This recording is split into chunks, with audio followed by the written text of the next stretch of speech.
काली रात थी। तेज आंधी चल रही थी। एक पुरानी हवेली के तहखाने में एक लड़की चीखती हुई भाग रही थी।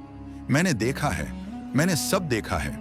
दीवार पर एक धुंधला आईना टंगा था और उस पर खून के छींटे थे। और तभी बिजली कड़कती है और आईने में एक चेहरा दिखाई देता है। अब तू नहीं बचेगी। कहानी शुरू होती है कृष्णा नाम के एक युवक से, जो एक पत्रकार है। वो अजीब घटनाओं और लोक कथाओं पर स्टोरी करता है। एक दिन उसे एक फोन कॉल आता है। अगर तुम्हें सच में कुछ बड़ा चाहिए तो माया हवेली जाओ, वहां एक आईना है जो भविष्य दिखाता है। लेकिन कॉल कट हो जाती है। कृष्णा जिज्ञासावश राजस्थान के एक दूर दराज गांव पहुंचता है, जहां लोग माया हवेली का नाम सुनते ही कांप जाते हैं। गांव के बुजुर्ग कहते हैं, वो आईना जिसने अपनी मालकिन को मारा था अब किसी को माफ नहीं करता। कृष्णा आखिरकार हवेली में प्रवेश करता है। वहां की दीवारें, धूल और पुराने झूमर एक अजीब सन्नाटा फैलाते हैं। नीचे तहखाने में उसे आईना मिलता है, बेहद पुराना पर चमकदार, जैसे वो किसी और दुनिया से आया हो। वो पहली बार उस आईने में देखता है और उसे एक दृश्य दिखता है। उसका खुद का चेहरा खून में लथपथ। पीछे एक लड़की चिल्ला रही है, तुमने मुझे मारा क्यों? कृष्णा डर जाता है, लेकिन वो जानना चाहता है ये सपना था या भविष्य। कृष्णा गांव के पुजारी पंडित चतुर्वेदी से मिलता है, जो बताते हैं ये आईना असल में एक श्राप है।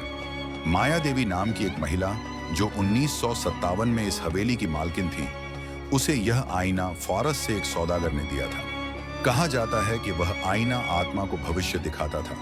लेकिन जब माया ने उसमें अपनी मौत देखी, वो पागल हो गई। उसने अपने पति की हत्या कर दी और फिर खुद को आईने के सामने जला डाला।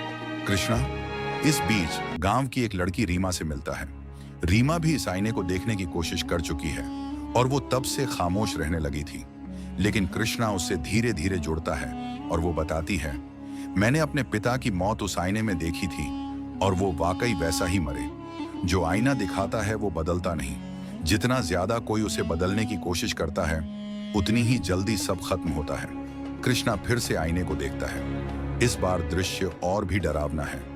रीमा की शादी हो रही है और उसी मंडप में कृष्णा की हत्या हो रही है, रीमा के हाथों। अब कृष्णा समझ चुका है, आईना भविष्य बताता है, लेकिन क्यों? क्या रीमा ही उसकी कातिल होगी? कृष्णा एक रात हवेली में फिर जाता है, अकेला।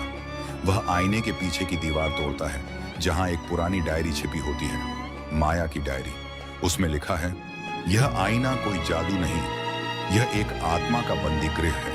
मैं उस आत्मा से सौदा कर चुकी हूं, जिसने मुझे सब दिखाया, लेकिन बदले में मेरी आत्मा छीन ली। अब जो भी इसमें देखेगा, उसकी नियति तय हो जाएगी और वह आत्मा खुद को मुक्त करने के लिए उसका अंत करेगी। कृष्णा समझता है कि रीमा भी उस आत्मा के नियंत्रण में है। वो आईने को नष्ट करने की ठानता है। अंतिम रात हवेली में रीमा और कृष्णा आमने सामने होते हैं। रीमा की आंखें अब सामान्य नहीं थीं, उनमें कोई और था। रीमा भयानक आवाज में, मैं माया हूं, अब तू भी मेरा हिस्सा बनेगा। एक जबरदस्त टक्कर होती है। कृष्णा आईने को उठाकर जमीन पर पटक देता है। आईना टूटता है।